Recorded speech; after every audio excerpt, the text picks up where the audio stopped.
Okay, this is Ralph, and in this video I'm going to demonstrate how to use an ordinary deck of playing cards and use them pretty much like tarot cards. This is everyday divination, and this is something I've talked about in previous videos, but I really want to demonstrate a little bit more fully. I was going to use this deck. This is a beautiful deck. This is the Bicycle, I'll get in the camera there, Bicycle Alchemy 1977 England deck. Kind of a strange name, but beautiful deck of cards.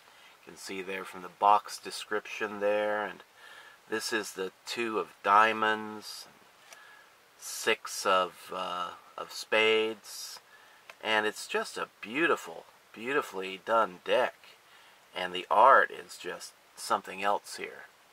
But in order to demonstrate doing divination with an ordinary deck of playing cards, I thought I would demonstrate just with a plain old ordinary deck of playing cards. Nothing fancy, and that's why I chose this deck here. Very basic, no thrills. Maverick Jumbo Index playing cards. I think I got these about 5 or 6 years ago at either Dollar General or, yeah, I think it was Dollar General, come to think of it. So, about a $2 deck of playing cards. Back when I first bought them, they were probably $1. Inflation. But, very cheap alternative, very inexpensive alternative to a deck of tarot cards. Now, of course, the only difference that we're going to have here with the, well, there's a few differences that we're going to have here with the playing cards as opposed to tarot cards, is that with the playing cards there is no way to reverse these things. It's always going to be upright. So, when you're dealing them out in a spread and trying to figure out the divinatory meaning of the card, you're going to have to use your intuition to tell you, okay, is this meant to be a negative or a positive? How should I interpret this? You know, upright, upside down, sideways, and then just go with it. But yeah, you really have to, this is more free-form divination. The cards are not going to tell you every little detail. You're going to have to gut out the details within your own soul, within your own mind, within your own spirit. And the other difference is that there are no major arcana cards. So, if you want to do like the major arcana cards, you have to kind of mentally remember 5. Okay, 5 can stand for, here, the 5 of spades, can stand for the 5 of swords. It can also stand for another 5 within the tarot deck, and that's the Hierophant card. Calls for a lot of memorization if you want to do it that way. Now, generally I don't. I kind of keep those deeper meanings in the back of my mind, but when I'm doing a basic reading, I just think of, okay, what does 5 mean? The general numerological meaning of the number 5, which is change. And then the elemental quality, if I want to work that in, spades equals swords, so swords equals thought, and it really calls upon you to use your head. Ordinary tarot cards, you can kind of coast, you can look at the pictures, and you can come up with meanings, but with ordinary playing cards, you got to think a little bit more deeply, and you have to be more of an active participant within the reading, and you have to actively engage with the cards.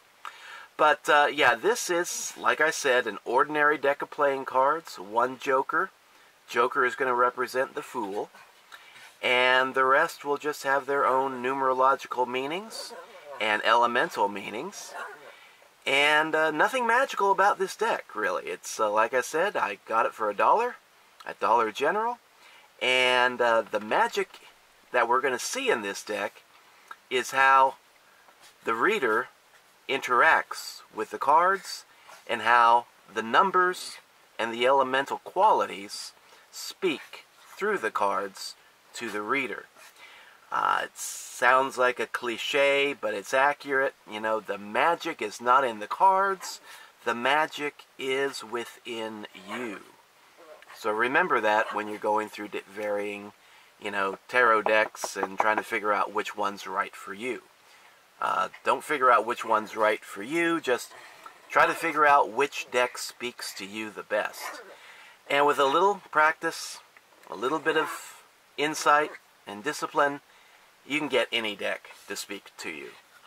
That's my experience anyway. So anyway, on with the reading. We're going to shuffle these babies up. And we're going to ask a real basic question. What kind of a day am I going to have today? What kind of a day am I going to have today? Maybe I'll get a full house. Who knows? Do divination with playing cards. You never know when a poker game's going to break out. But that's beside the point. I haven't used these cards in a few years, so I'm going to shuffle them a little better than I normally do. And back to the main question, what kind of a day am I going to have today? And we're going to leave it like that. Cut the deck.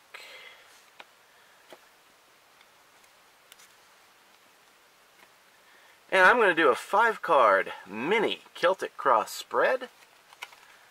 First card represents the question. What kind of a day am I going to have today? And we got the 10 of clubs, which represents wands. See, you have to do a little bit of thinking on this. It's been years since I've really done readings with playing cards, so it takes a little bit of thought here. But yeah, 10 stands for completion, and of course the wands is creativity. So I think that's speaking to the fact that my creative purposes, I did a lot of creative stuff yesterday. Maybe that's all the creativity I'm going to be doing. It looks like we're closing the door on that phase just for today, and we're opening up a new type of energy. Instead of the energy of creation, maybe it's going to be a energy of communication. Let's find out. There's something else going on. Okay. 10 of swords. 10 of spades. Spade stands for swords.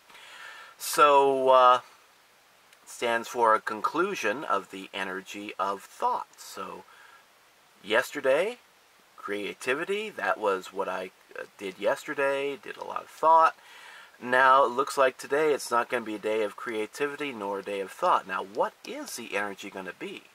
And this represents, this next card, the recent past. Recent past has been focusing on the energy of creation, and 7 stands for excellence. 7 stands for completion. So we see a focus here on excellence and completion. What's the other word I'm looking for? Fulfillment. 7 is like a card of mastery. So, yeah, we've done a lot of creating, it looks like. Now, this is going to be the future energy.